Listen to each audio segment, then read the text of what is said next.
و کسی دیگر گفته است قاری شمشاد یعنی موسیقی را جایز گفته است. البته قاری شمشاد یک احمق است، یک جاهل است، کسی که علم ندارد، کسی که از سنت بیخبر است، از قرآن بیخبر است، از اثر صحابگان بیخبر است، از حقیقت دین بیخبر است و هر چیزی که خواست میگوید. او جاهل است، نمیداند که در نزد الله جواب میدهد. گناه بزرگترین این است که در دین الله به علمانه فتوا دادن و حکم کردن. و حتی مفتیات تاجیکستان هم به همین نزدیکی موسیقی را حلال گفته‌اند، نه فقط حلال، حتی گفته‌اند در بعضی حالتها خواندنش مستحب است. یعنی موسیقی را نواختن، اجرا کردنش مستحب است. البته این احمقی است.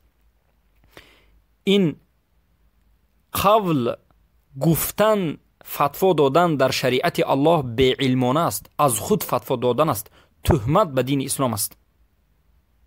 مستحب گفتن موسیقی یعنی این گفتن این است که یعنی دلیل هست که موسیقی نوازی ثواب میگیرید. گویا اعوذ بالله من ذلک، این سخن را هیچ کسی نگفته است، یگان جاهل نگفته است.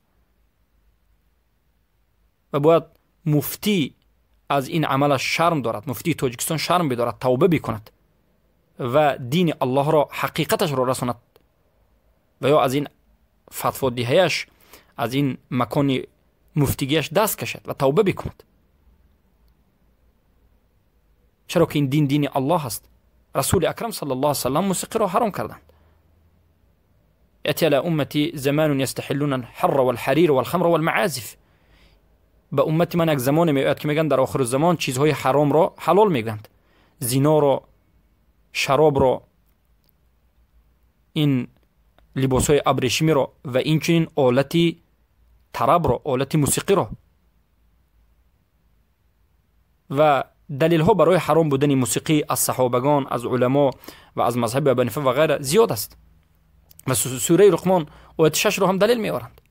و صحابگان میگن که این دلالت به حرام بودن موسیقی میکند. و من الناس ما یشتری له الحدیث لیضل عن سبیل الله. پس بارک الله فیکم.